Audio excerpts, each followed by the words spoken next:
Amen.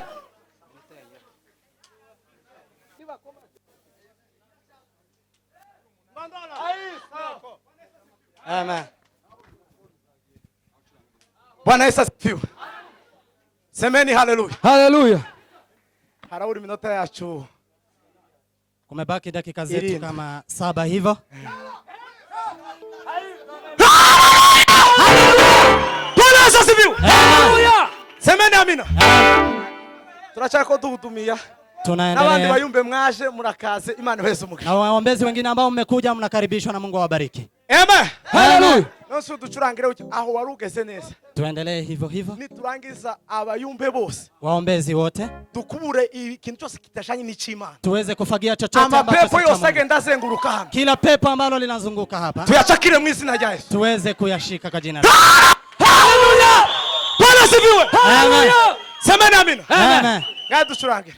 Bwana Yesu asifiwe. Amen. Acha ni kambaze nkurye nk'umunota uvuge nka nyuma yanjye takugirira ifayida humura. Ifraze yanje iravuga gutya muri kariyere y'ikiyumba turakugira ijuru y'ijana. Pasiteri Reve turakugira 100%. Twoguhagurutsa cyangwa tukakwicaza cyangwa tukagutuma mu porogaramu. Amen. Nawe turagushoboye na hata wewe tunakuweza kiyumbe kwa side ya kiyumbe 100%. Weza ariko mu bakristo lakini kwa wakristo nawe ukadushobora 100%. na hata wewe unatuweza 100%. Aho Devera Reverend Mutima kwa side ya kiyumbe tunaweza kukutuma Kitengela. Devera ngenda hai Reverend Genda hai unatuongoza kwa namna wa Kristo. Urubanza rw'abakristo unaweza ukatuongoza kwa hiyo. Bali kwa waombezi twogutuma karya mabenge kuducira tunaweza kukutuma huko Rwanda na unaenda. Sema amen. Amen. Timo hamwezi kuelewa. Igisirikari wokibwira uno muzee ataragikoze wocumva. Kwani unaweza kumwambia kijeshi na hajasoma anaweza kusikia.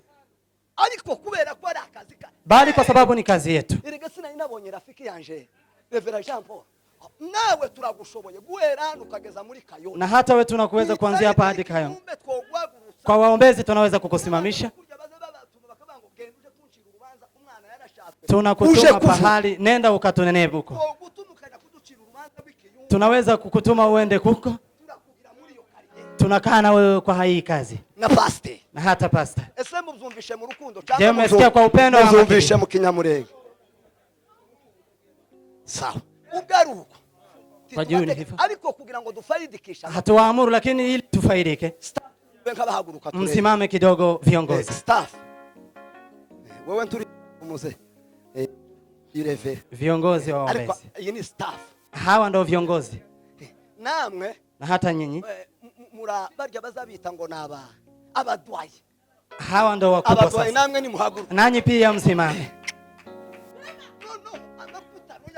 Mkutano wa waombezi imbaraga gitangira inafaa kuwa na nguvu ikianza kugeza twushije mpaka tukitamatisha. Tunatamatisha tukiwa na nguvu. Mkutano wa waombezi ni tofauti na Shalom. Tofauti na Shalom. Mkutano wa waombezi ni tofauti na Shalom. Yenyu ni ya wazee, yetu ni ya vijana. Na Biblia inasema uzuri wa vijana ni hizi nguvu.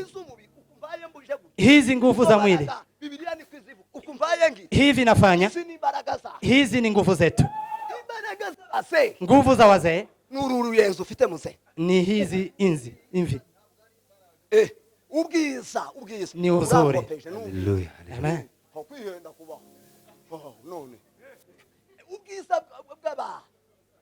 Uzuri wa wazee ni ile experience. Wache tuende kwa mkutano. Tuweze kwenda kuume na kushoto pia. Na pia mbele. Na pia nyuma. Mu bagore na pia kwa mama, tuyatandikire mu barevera na pia kwa mareverend, tuyatandikire mu basaza na pia kwa wazee, ahantu hose kila pahali dufate self.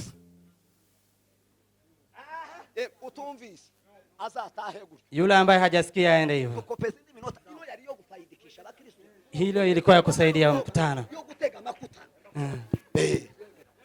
Amen. Amen. Nilikuwa niombe wimbo. Bwana asifiwe. Amen. Bwana asifiwe. Amen. Iminota twavuganye namwe hari habuze umunota. Dakika tulizokuwa tumesema na nyinyi imekosa moja tu. Amen. Amen. Hano hagati mwari mufite indirimbo y'iminota 10. Hapa katikati kulikuwa na nyimbo ya dakika 10. Ubwo noneho yose nyizingiye hamwe. Kwa hivyo naiweka pamoja. Nta yindi ndirimbo musaba kuona. Hakuna nyimbo nyingine mtakayopata. Siko kwiza. Amen. Ngaho ni muririmbe. Muimbe. Hallelujah.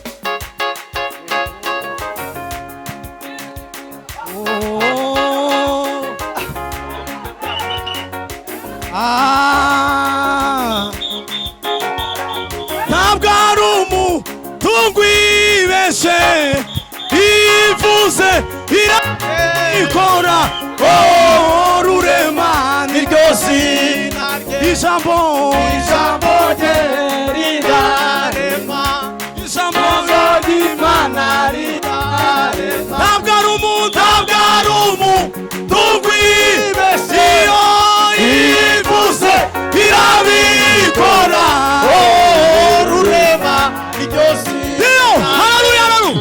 ijambo rye rirarema ntabwo ry'Imana rirarema jambo ry'Imana rirarema ntabwo ari umutungo ibeshe ivuze irabikora rurema niryo zina ijambo rye rirarema jambo ry'Imana rirarema ntabwo ari umutungo ibeshe ivuze irabikora rurema niryo zina ijambo rye rirarema jambo ry'Imana rirarema ntagikomeye imbere yahawe izina risumba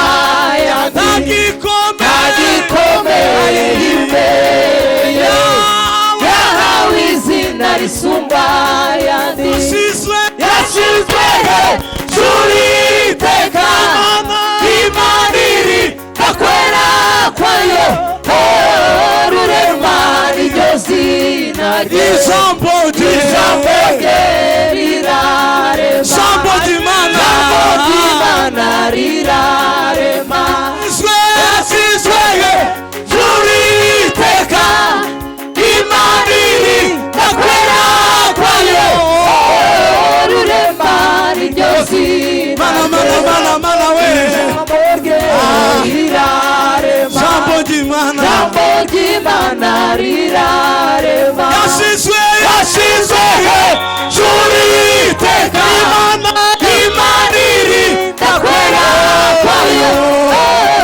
rurema niryo zina rye ijambo rye rirarema jambo ry'Imana rirarema ijambo